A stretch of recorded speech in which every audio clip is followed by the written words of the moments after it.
Hi, I'm Patrick. And I'm Liv. And this is the Mach-E vlog. We're standing in front of the Subaru Solterra, and we're going to check this out because we live in Colorado and Subarus are really popular in Colorado. So this is of interest to a lot of people that we know.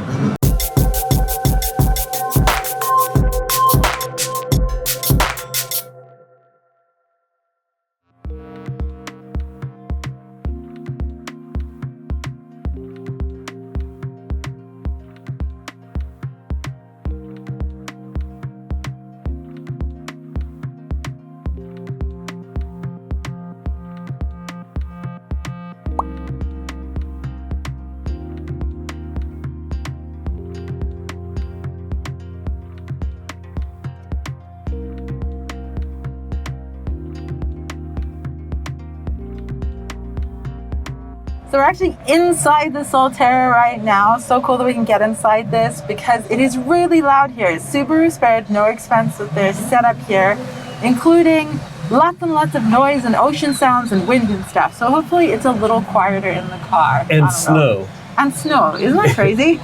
So we're actually sitting in it. It's an odd sort of cockpit.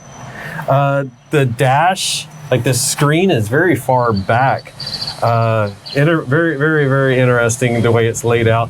The center console is pretty big, yeah, which is surprising for an EV and unnecessary. A couple of the stats. The range on the Subaru Solterra is about 220 miles. That doesn't seem like a lot to me, so I'm sort of surprised by that. It starts at about 45,000. It is all-wheel drive only, which basically all Subarus are all-wheel drive except for the BRZ. It's rear-wheel drive, but that's the exception. And again, one of the big things that Subarus are known for is they're a little bit not outdoorsy, but off-roady, and the clearance on this one. Yeah, it has about 8.3 inches of clearance, which is quite a lot more than the Mach-E. Really excellent as an off-roading sort of all-terrain vehicle, which is what this is built to be a lot more. How about the suspension? They show it as being a bit more off-road capable and talking about that it was designed to go off-road. Of course, nobody's really driven in one of these. They were just basically announced the past few days. But you know, I'm assuming that they know what they're getting into because it is Subaru. Again, sitting in the interior, it's a nice place to be, except I don't like how big the center console is. It's surprising, and it's actually really high up. Yeah. So, I mean, you guys, if you've watched some of our stuff before, you know this is out for me. The console's enormous. I know already. I can see your knees are kind of squished together. It's not great. There's a lot of space underneath, but it's just a big area. It feels like a very traditional Subaru interior, even though it was. You would know coming from the Subaru. Yeah, I had a WRX. Lots of buttons, lots of controls inside that are fairly normal. Doesn't feel like it's like super high tech. Does have a decent sized screen. The dash driver's screen feels like it's pretty far back.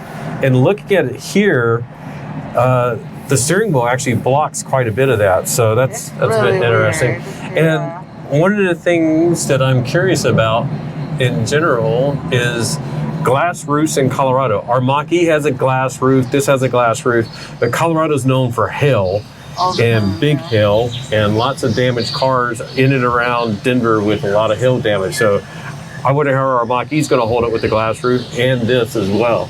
Here's the steering wheel that I was talking about. And if you look at, like, this is now lined up with my view exactly. So you can see, I know I can adjust this, but that's sort of an interesting place to put that driver's screen. Here's the infotainment system screen. It's not huge, but it's not too small. Fairly standard buttons everywhere. Charging pad. I guess you can put your phone in there and then close it up, you know.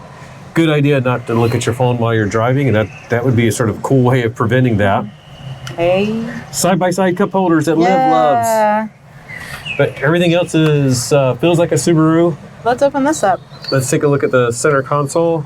Oh, that's pretty nice. I think it's a different layer in there. Yeah. Oh, okay. That comes out, so it's deeper, goes all the way down.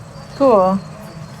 Back seat looks fairly spacious, about industry standard for an SUV this size. There's a lot of floor space in the back. I don't know what the hunched, you know what I'm talking about. Yeah, there's no hump between the seats. Yeah. As far as the seats go, there's quite a lot of side bolstering, which is really appropriate for a vehicle that's going to be sort of a mountainy car in Colorado. This feels really comfortable, and I assume it's some kind of vegan leather. There are special places that talk to us. It got way too loud in there, so we had to call it quits, but thank you for hanging out with us for this first look at the Subaru Solterra. Let us know what you think of this, and let us know what you think of all the models that were on display, of EVs that were on display at the LA Auto Show. We're really excited about what is coming up. On that note, make sure to subscribe for more Mach-E and EV content, and remember that whatever you drive, enjoy the ride. Bye!